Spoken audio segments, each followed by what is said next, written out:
Good morning all of you. I am Ranjan Kumar. Lab GS classes में आप सभी का स्वागत है। आज का सेशन झारखंड का संस्कृति और सभ्यता के बारे में बताने जा रहा हूँ, अध्ययन करेंगे। संस्कृति और सभ्यता भारत की संस्कृति पूरे विश्व में सबसे उन्नत किस्म की संस्कृति थी। भारत में वेद वेदांत जितने भी शास्त्र लिखी गई वे भारत की भूमि पर ही, धरा पर ही लिखी गई थी। यहाँ तक शास्त्रों में लिखी गई है कि जिस धरा पर, जिस भूमि पर गंगा यमुना सरस्वती का वास होगा, वह जीवन भर, जब तक पृथ्वी रहेगी, जब तक सूरज चांद रहेंगे, तब तक वह हरा भरा रहेंगे। इसीलिए यहाँ पे आप देखे होंगे कि हर दिशा में, हर कोना में आप चले जाएं तो भारत के हर कोना में हरियाली ही हरियाली नज़र आएगी। तरह भारत में विभिन्नता जरूर है, विभिन्नता ही हमारे देश की सुंदरता बढ़ाती है। यदि रेनबो में, इंद्रधनुष में 7 रंग ना होते तो रेनबो के खूबसूरत अर्थात इंद्रधनुष की खूबसूरती नहीं बढ़ती। ठीक उसी प्रकार हमारे देश में विभिन्नताओं का देश भी बोला जाता है। हमारे देश में संस्कृति और सभ्यता हर दिशा में, हर जगह अलग अलग मिलेंगे। हर क्षेत्र में पहनावा से लेकर के कपड़ा, खाना पीना, रहन सहन, हर चीज़ का अंतर देखने को मिलेगा। इसलिए आप हिंदू धर्म, हिंदू की सभ्यता बहुत उन्नत किस्म की सभ्यता रही है। वह हड़प्पा सभ्यता हो या किसी भी सभ्यता, आप देखेंगे कि हड़प्पा सभ्यता भी भारत में फली फूली है। तो मंदिरों का निर्माण आज से नहीं, लाखों साल पहले हो चुकी थी। भले ही बाद में बहुत सारे बाहर से आक्रमणकारियों ने तोड़ फोड़ किए, लेकिन सत्य सत्य होता है, सत्य को कभी मिटा नहीं सकते हैं।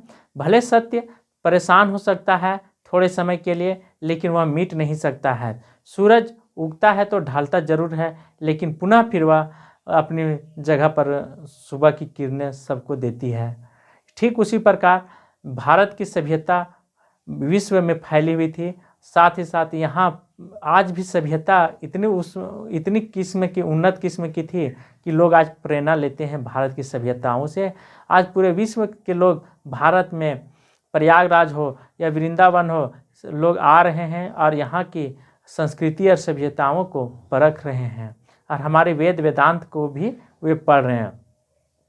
और हम सब भारतीय अपनी वेद को, अपनी सभ्यता को भूलते जा रहे हैं। यूरोप में होने वाली हर चीज़ को आज हम अपना रहे हैं। मैं मानता हूँ कि सबको आज़ादी है पहनने के लेकर के खाने तक ले, लेकिन ज़रा आप सोचें कि यदि आप जंगल में जाएंगे तो वहाँ पे आप अपनी सुरक्षा खुद करना पड़ेगा। आप जंगल में घूम रहे हैं और अचानक आप पर जंगली जानवर हमला कर दिए, तो उसका दोषीवार आप खुद होंगे। ठीक उसी प्रकार यह देश भी, यह संसार भी एक जंगल है। आज इतनी सारे चीज़ों की सरकार पर उंगली उठाई जाती है, लेकिन कहीं ना कहीं आप और हम जिम्मेवार हैं, कपड़ों के लेकर के, खान पान के लेकर के। इसीलिए आज हर जगह अनेक प्रकार की घटनाएं देखने को मिल रही हैं, क्योंकि आज हम यूरोपीय कंट्री की नकल कर रहे हैं। तो आइए आज अपनी संस्कृति और सभ्यता के बारे में देखेंगे, और उसमें से झारखंड को मैं पहले बताने जा रहा हूँ। झारखंड में मंदिर, उसके बाद लोक नृत्य और मेले को बाद में फिर बताऊँगा। देखिए झारखंड में, ये आपके सामने मैप में प्रेजेंट किया हूँ। इस मैप को भली भांति आप सभी लोग देखेंगे और कॉपी में बनाने का भी कोशिश करें, तभी आप अपनी इस चीज़ को आप अधिक से अधिक दिनों तक रख सकते हैं अपने पास। तो सबसे पहले आप सभी लोग गुपचुप जरूर खाते होंगे, तो ध्यान रखें, गुपचुप अर्थात गढ़वा, पलामू, चतरा, कोडरमा, गिरिडीह, देवघर। इसे मैं मिटा देता हूं। मिटाने के बाद आप सभी लोग ध्यान दें कि यहाँ पे देवघर है। तो देवघर देख लें कि देवघर इस तरह से, तो इसी जगह पे देवघर है, जिसे लोग देवघर सावन के महीनों में भोले शंकर पर लोग जाकर के जल चढ़ाते हैं प्रेम से, श्रद्धा से। ईश्वर हो या खुदा हो या अल्लाह हो, वो केवल भाव के भूखे होते हैं। उनके चरणों में एक पुष्प की कली क्यों न रख दी जाए, लेकिन श्रद्धा से, प्रेम से वो उनको समर्पित कर दें। उसी में खुश हैं। सारा संसार तो उन्हीं का है, लेकिन हम सभी लोग क्या करते हैं कि घमंड में और बहुत सारे चीज़ों में, अपनी जवानी में उनकी याद भी नहीं करते, भूल जाते हैं। तो आइए देखें देवघर के बारे में। लोग देवघर में जल चढ़ाने जाते हैं। यहाँ लाखों की भीड़ रहती है, सावन के महीने में लाखों की भीड़ रहती है। और ये गिद्धौर वंश यहाँ के मंदिर का जो निर्माण कराया था वो 10वीं शताब्दी में हुआ था। कब हुआ था? 10वीं शताब्दी में। सबसे इम्पोर्टेंट है कि यह 10वीं शताब्दी में हुआ था। यह गिद्धौर राजवंश ने करवाया था। गिद्धौर राजवंश होता है, जैसे मुगल शासन हुआ था या तो बहुत सारे राजवंश, तो उसी प्रकार चोल वंश हुआ था, चोल शासक हुआ था, वैसे गिद्धौर राजवंश आप ये मत सोचिएगा कि चतरा डिस्ट्रिक्ट में एक गांव है गिद्धौर, वो गिद्धौर नहीं, ये राजवंश की बात कर रही है। तो यहाँ के राजा जो था, राजा पूरनमल ने 1514 ईस्वी में और 1515 ईस्वी के बीच में करवाया था। कब करवाया था? 1514 ईस्वी के और 1515 ईस्वी के बीच में इस मंदिर का निर्माण कराया गया था। आप देखेंगे कि दक्षिण साइड में बहुत सारे मंदिरों का निर्माण कराया गया था, और वहाँ एक ही, कभी कभी आप उड़ीसा जाएंगे देखने को मिलेगा, तो एक ही चट्टान को काट करके विशाल मंदिरों का निर्माण कराया गया है। उस जमाने में, आज से लाखों साल पहले, हमारी संस्कृति और टेक्नोलॉजी उन्नत थी, जो कि आज भी नहीं है उतनी उन्नत। हम इतना आगे निकल चुके हैं, इसलिए अपनी संस्कृति पर गर्व करें और अपनी सभ्यताओं को अध्ययन करने की कोशिश करें। 51 विद्यापीठों में एक है। भारत में टोटल कितने विद्यापीठ हैं? 51 है, उनमें से यह एक है। इनकी मान्यता बहुत ज़्यादा है। शिव के 12 ज्योतिर्लिंगों में एक है। 12 ज्योतिर्लिंगों में ये देवघर में जो ज्योतिर्लिंग है उनका स्थान एक है 12 ज्योतिर्लिंगों में। यह प्रांगण में 12 मंदिरें हैं। इस तरह से मंदिर का निर्माण रहता है। यहाँ पे मंदिर रहता है, तो 12 मंदिरों में, और यहाँ पे इसी ऊपर में यहाँ पंचमुख त्रिशूल है ऊपर में, माथे पर।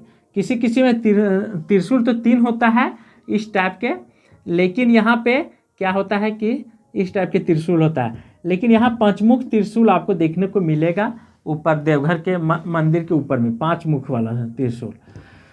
तो यह प्रांगण में 12 मंदिरें हैं। साथ ही साथ इस मंदिर में, देवघर में 8 मंदिर हैं। जैसे तपोवन मंदिर, यह देवघर में उपस्थित है। तपोवन मंदिर देवघर में है, यह भी देवघर में मिलेगा, जिसमें सीता जी ने तपस्या किए थे, माता सीता जी ने तपस्या किए थे।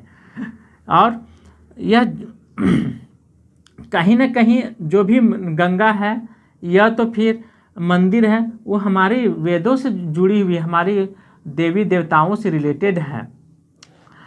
तीसरा मंदिर क्या है? जुगल मंदिर। यह 9 लाखा मंदिर भी इसे कहते हैं। 9 लाखा मंदिर, ये रानी चेरूशीला ने बनवाए थे। चूँकि यह 9 लाख की लागत से बनी थी, इसलिए इस मंदिर का निर्माण 9 लाखा मंदिर बोला गया है।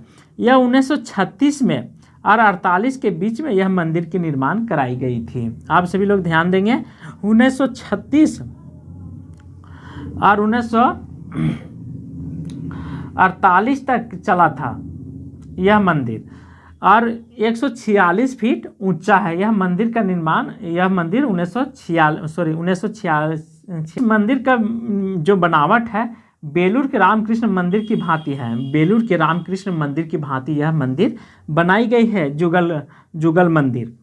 ठीक है। अब इसमें क्या क्या है, तो आपको इससे क्वेश्चन बहुत सारे आ सकते हैं देवघर से।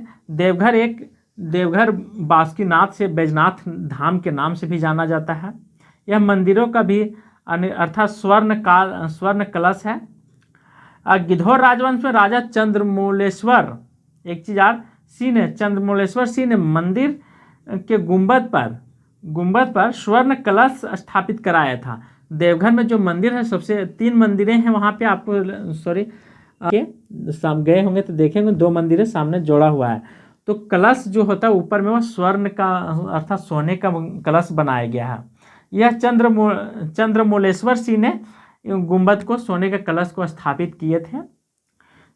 यहाँ तक आज का सेशन बहुत ही सुंदर है, आप सभी लोग देखेंगे और शॉर्ट स्क्रीन ले लें, क्योंकि आप जब तक न लिखेंगे और पढ़ेंगे नहीं अपने से खुद से, तब तक हो सकता है कि आप ये अपने दिमाग में नहीं रहेगा। यहाँ पे क्या होता है, एक बार तपोवन मंदिर में, यहाँ आज भी सीता जी की तपस्या, यहाँ बहुत सारे गुफाएं हैं। आज भी लोग यहाँ पे क्या करते हैं, ब्रह्मचारी लोग आकर के निवास करते हैं और तपस्या करते हैं। और तपस्या करने के लिए वो मोक्ष के प्राप्ति के लिए करते हैं, ताकि ईश्वर के श्री चरणों में उनका, जब वो पृथ्वी छोड़े तो उनका जगह मिले। मैं बता चुका हूँ। अब चौथे मंदिर के बारे में बताने जा रहा हूँ। पैथरौली की मंदिर। पैथरौल में काली मंदिर है। किसी भी जगह का नाम उसी जगह के नाम से जोड़ करके रखा जाता है भौगोलिक। तो पैथरौल में काली मंदिर है। यह निर्माण जो करवाया था दिग्विजय सिंह ने करवाया था। कौन करवाया था? दिग्विजय सिंह ने कराया था। ये जो कि माँ काली की प्रतिमा स्थापित है। कहाँ पे? पैथरौल में। माँ इनका और बहुत सारे नाम से जाने जाते हैं, तो इनका नाम प्रमुख है माँ दक्षिण काली के नाम से भी ये जाने जाते हैं। इस दिन इनके माँ काली के आंगन में, प्रांगण में क्या होता है कि दीपावली के दिन भव्य मेले का आयोजन करवाया जाता है सरकार के द्वारा और वहाँ के लोगों के द्वारा, जिससे लोग अपने वस्तुओं को आदान प्रदान कर सकें और साथ ही साथ अपनी जीविका को अच्छी तरह से चला सकें। मैं यहीं पे अब समाप्त करता हूँ और अब देखेंगे दूसरे मंदिरों के बारे में। Thank you, all the best.